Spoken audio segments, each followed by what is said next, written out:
Subscribe करें हमारे YouTube channel साधना gold को और पाएं वीडियो सबसे पहले। और हाँ, बेल आइकन दबाना ना भूलें। ब्रह्मा जी कह चुके हैं कि श्रीमद् भागवत महापुराण साक्षात क्या है? भगवान। तेनें वांगमयी मूर्ति प्रत्यक्षा वर्तते हरि, सेवनात् श्रवणात् पाठात् दर्शनात् पाप नाशन।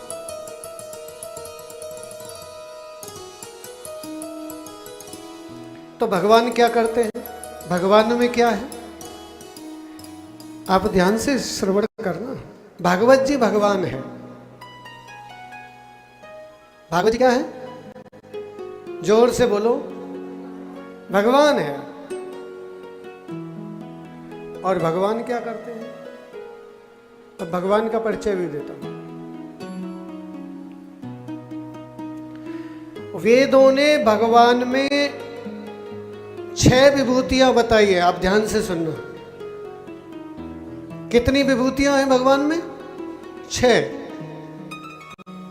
इसलिए भगवान को जो गुजरात में 6 बोलते हैं ना, हाँ, वो 6 शब्द वहीं से आया, भगवान से ही आया।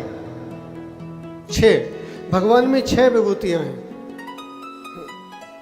वो कौन सी हैं?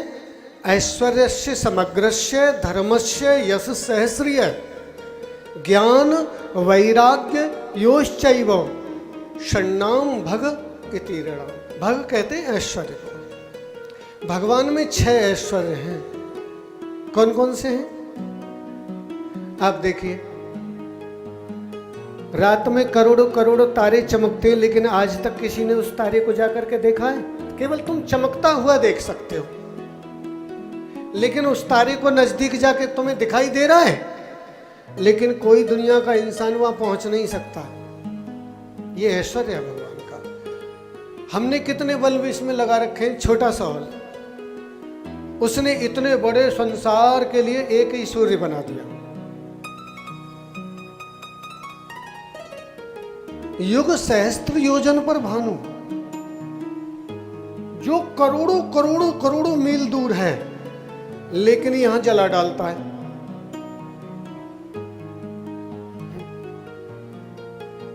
एक ही सूर्य बनाया। ये ऐश्वर्य है भगवान का। और भगवान को धर्म का मूर्तिमान स्वरूप बताया। धर्म, पूर्ण धर्म भगवान में है, क्योंकि भगवान में सारे रस हैं। क्योंकि दुष्टों के लिए वो काल स्वरूप है, दंड स्वरूप है। दुष्टस्य दंड सज्जनस्य पूजा। वो सज्जनों के हितैषी हैं, दुष्टों के लिए दंड देने वाले हैं, काल स्वरूप है। प्रेमियों के लिए वो प्रेमी हैं। श्री कृष्ण अकेले ऐसे हैं कि दंतवक्त्र, विदुरथ, जरासंध आदि सब उसके वो हैं बंधु बांधव। और उन बंधु बांधवों के बीचों बीच से शिशुपाल का सिर धड़ से अलग कर देते हैं। ऐसे हैं। यश सहस्रिय। और ज्ञान की पराकाष्ठा। जहां भाई भाई में युद्ध हो रहा है, जहां गुरु चेला में युद्ध हो रहा है, जहां परिवार का परिवार पूरा नष्ट होने के कगार पे खड़ा है, जिसमें उनके भांजे हैं, उनके देवते हैं, उनकी भुआ है, उनकी बहन है, और जानते हैं कि यहां बड़े बड़े सिर कटेंगे, मृत्यु होगी। गुरु द्रोणाचार्य जैसे भी बचेंगे नहीं, पितामह भीष्म जैसे ब्रह्मचारी भी जाएंगे।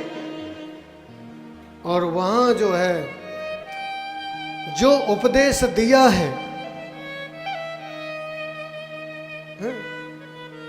पहले तो कहते थे कि गीता मत पढ़ना। बोले क्यों? क्योंकि गीता पढ़ेगा तो बाबा बन जाएगा। गीता को कोई अगर जीवन में उतार ले तो ये जरूरी नहीं कि वो बाबा बनेगा कि नहीं, लेकिन निश्चित रूप से जीवन मुक्त हो जाएगा। भय नाम की कोई चीज नहीं रह जाएगी उसके जीवन में। लेकिन लास्ट में फिर जो बताए अंत में, बोले अब मैं तुझे एक गुप्त चाबी देता हूं। मामेव ये प्रपद्यन्ते, माम एव, एव शब्द जो भगवान कह रहे, एव का अर्थ होता है केवल मेरी, किसी और की नहीं, किसी दूसरे की नहीं। मामेव माने केवल मेरी। मामेव ये प्रपद्यन्ते मायाम एतां तरन्ते। जो एकमात्र मेरी शरण लेगा वह इस माया से पार हो जाए।